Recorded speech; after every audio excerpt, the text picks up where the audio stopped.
I know at the moment that there's been quite a few deaths in India from COVID. You've probably seen that.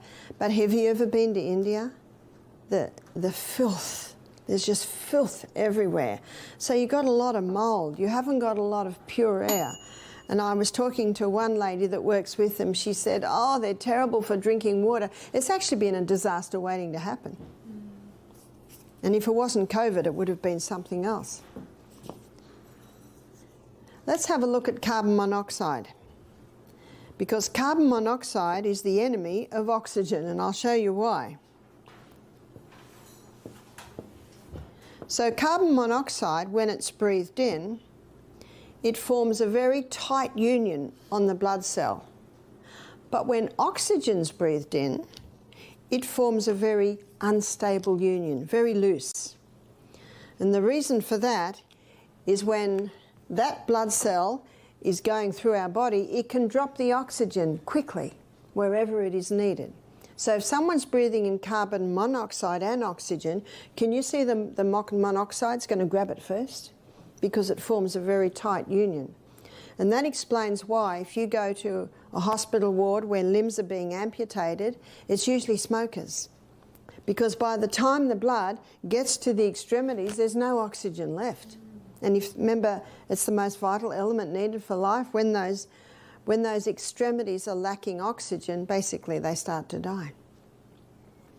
Something else can affect, and that is hydration. You would never think of hydration when you're thinking of oxygen. But under a microscope, blood cells look like this. They're moving around. They're moving it around at an incredible rate. But if someone's dehydrated, the blood cells clump. It's actually called rouleau. Now, when those blood cells go through the lungs, they pick up oxygen like little parcels. When this goes through the lungs, how much oxygen is it picking up? Can you see that someone can suffer from chronic fatigue syndrome? And of course, that's what lack of oxygen is called. Isn't that right? Chronic fatigue syndrome. All a person with chronic fatigue syndrome needs is more oxygen. Now, there can be 100 reasons why there is lack of oxygen.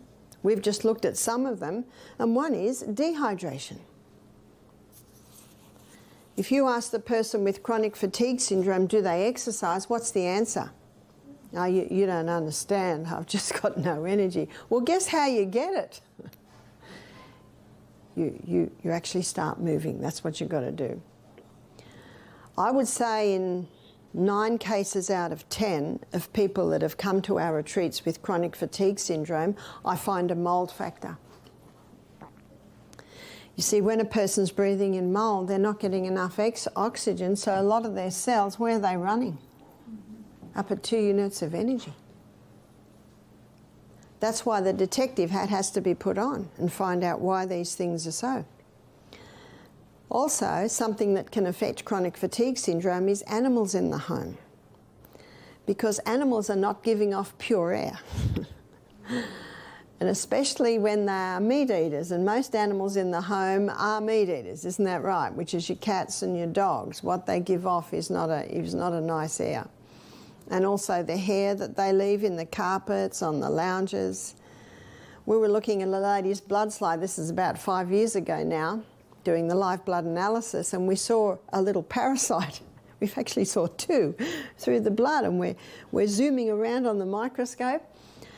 And we said to this lady, do you have any animals in your home? She said, I sleep with 4 cats every night. And we said, well, look what they've done to you. Look what they've given you. So animals really should be kept outside, or they should be kept in tiled areas, definitely not in the bedrooms, because that interferes with the air that you're breathing while you're sleeping.